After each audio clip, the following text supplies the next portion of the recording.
There's so many different variations on the humble potato cake, but I'm going to show you a version with cheese. Super delicious. Now it all starts with the all-important potato. I'm going to be using some Carisma potatoes. These are a fantastic potato. All-round potato, great for roasting. In fact, when I'm roasting, I leave the skins on. And I just want to show you the beautiful flesh inside. Look how gorgeous and buttery that looks. They're also fantastic for mashing. So what I've done here is peeled about 4 potatoes. So you want about 500 grams of potatoes. I've placed them into cold water. Whenever you're boiling your potatoes, cold water, bring it up to the boil and cook them for about 20 minutes or until they're tender. I've drained them and I've allowed them to air dry because moisture is the enemy of really good mash. So once they're dry, just like this, but still warm, get your masher and we're going to give them a really good mash, okay?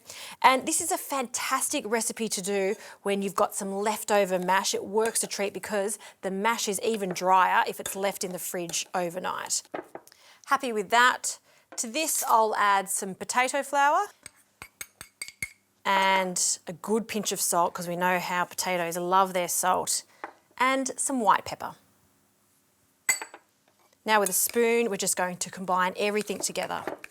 And then you'll see that it really dries out. We almost want a dough consistency with the potato. Okay, I'm going to wet my hands with some water because it is quite sticky. And then I'm going to form them into some little balls. I'm going to make a little indent with your thumb and then add a nice big chunky piece of mozzarella.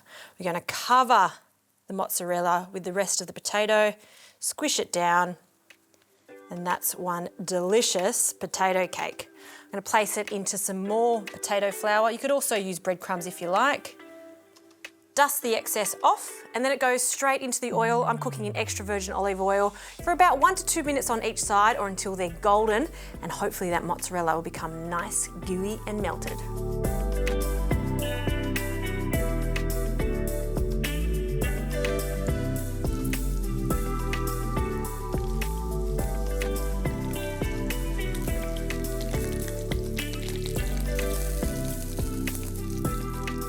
All right, these have come out of the oil, and I always like to season them with a little extra salt on top.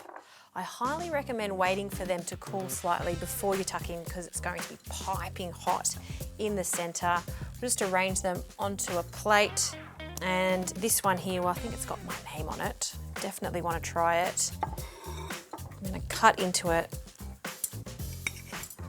Oh, look at that gooey, melty cheese in the center. The potatoes fluffy.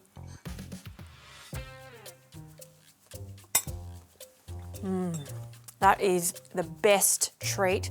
If you like potato cakes, well, try this version with cheese. It's even better.